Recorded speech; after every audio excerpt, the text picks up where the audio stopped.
Эстетика в разрезе с Ольгой Засеевой.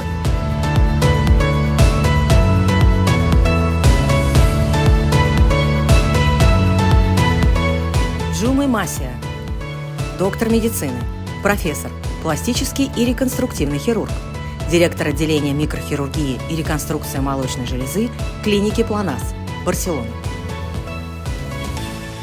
Gemma, I'm so happy to see you once again, especially in this crazy time. And I'm happy that you mentioned you my hero, because you managed to fly to Moscow in these 2 years' time, first international speaker. This is a great. It's not easy, you know. It's not easy to move nowadays because still, you know, the COVID is very close to us. Some limitations, and also I think our life changed a lot, no, in the last 2 years. In general, what I can see is most of my colleagues, people who used to travel a lot and who used to share time with some of their colleagues in the meeting, now they become more sedentaries. You know, people who like to be less out. They prefer to be in their own place.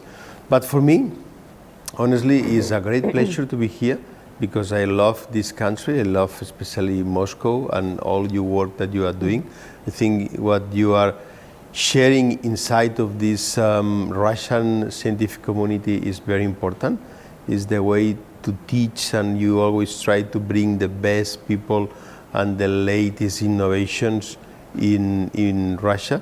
And this is why I came here first, because I think it's what my contribution, it could be positive for the scientific community, but especially because I love and I enjoy always my time in Moscow with you. Yeah, thank you very much, because really I'm very happy, and as you mentioned, absolutely right, we position ourselves. We don't want to teach, we don't want to push someone to do something which is done in the international society, but we would like to make a strong networking, because the person, the surgeon, they will find out his way, he will find out what he wants to do in terms of the patients to be treated the best way. And I think in that case we are very lucky, because you are one of the unique professors who teach all over the world. And I think the way that Americans invited European to teach, for me that's mean a lot, because usually they don't want any intervention from any countries. But in this case, I think that you are really the best one, and the option for the Russian doctors to be taught by you directly. I think we should explain then the cost of course in Stanford University, how much the students should pay to be able to get such kind of high-level specialists like you. Yeah, I think that is the nice thing, you know. Is 2 weeks ago I was in Stanford, you know, the most famous American university, and probably with the highest, you know, economical support. And now I'm in Moscow, completely different world, and different life system, different teaching.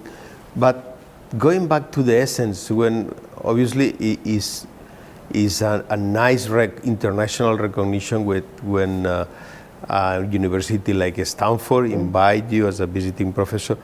But for me, what I can do in Stanford, share what I know, exchange ideas, is more profitable here in Russia, because I think this kind of elite universities, they have all the sources, but it's only for a few people. I think when we came here, I can see that here you have all kind of levels of surgeons, people from cities like Moscow and St. Petersburg, that you have everything, but also people from some other small cities. And what we can do in a place like this, I think, has more impact in the society, because we can share ideas, share knowledge, share little tricks that the way to spread is faster and wider. And I think this is why nowadays I like to go to places when I think our, you know, effort can have more benefit on the population. Эстетика в разрезе.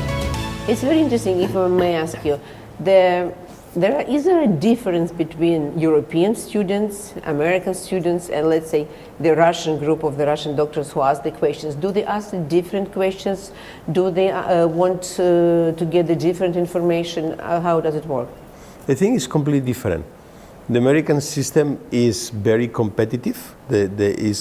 For the students, they want always to go very fast on the top, and in some way, they want to run too fast.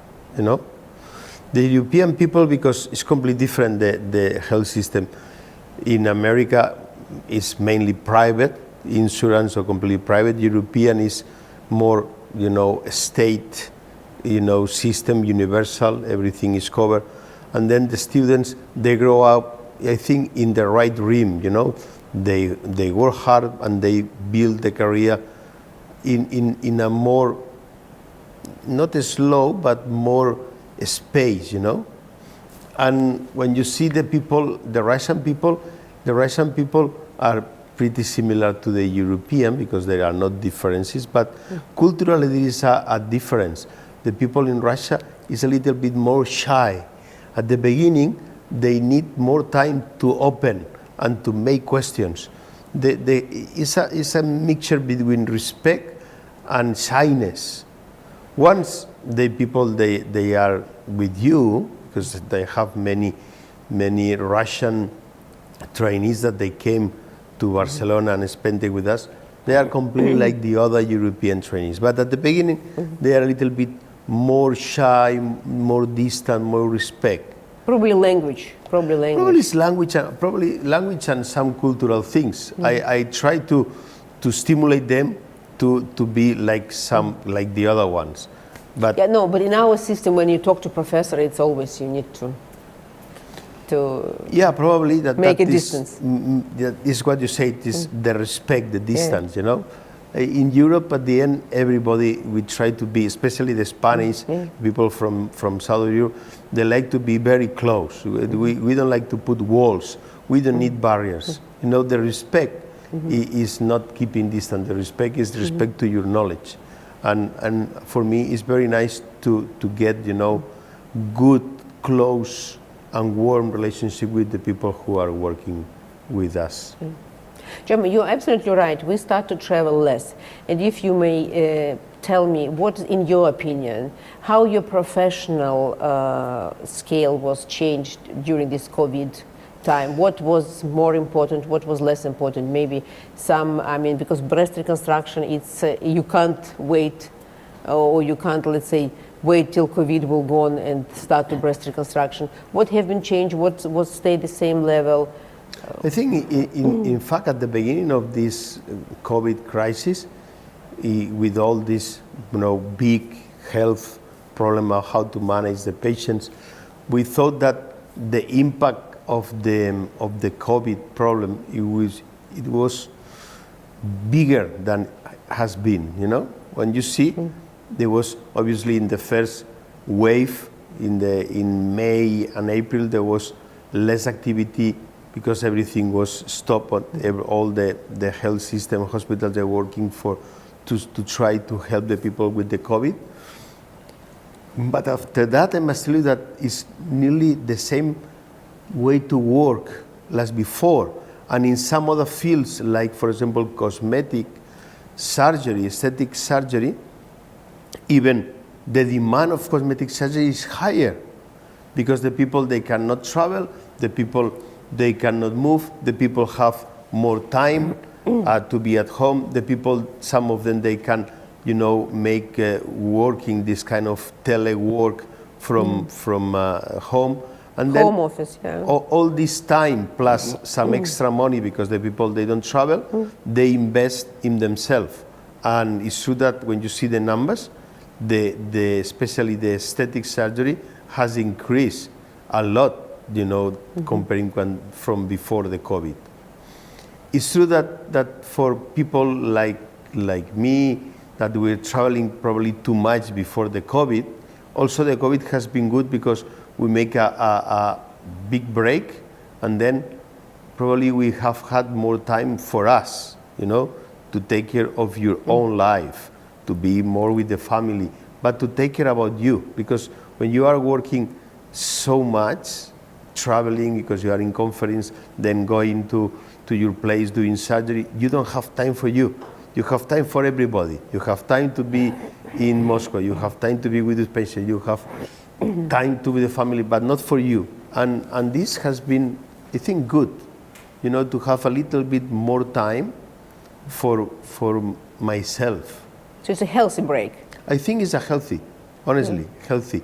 I have time to start doing more sport than before, to have time for thinking. This is something that it seems unbelievable, but when you have this kind of life that is too busy, sometimes you don't have to think about what you want or what is making you happy.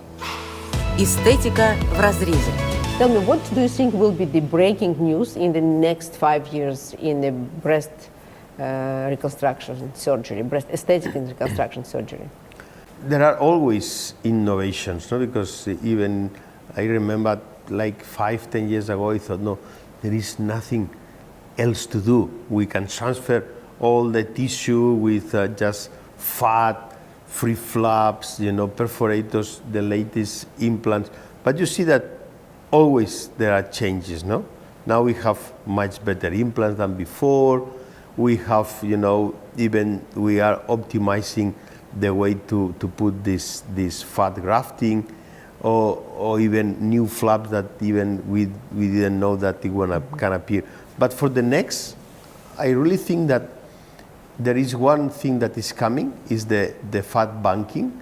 Is why not taking the fat in one surgery and keep the fat, and then we can put the fat to do it this kind of serial breast augmentations with fat, or complement this hybrid implant plus fat. You can do it in a very easy way in the office, and I think this is very close to have fat banking real possibilities at an affordable way and price.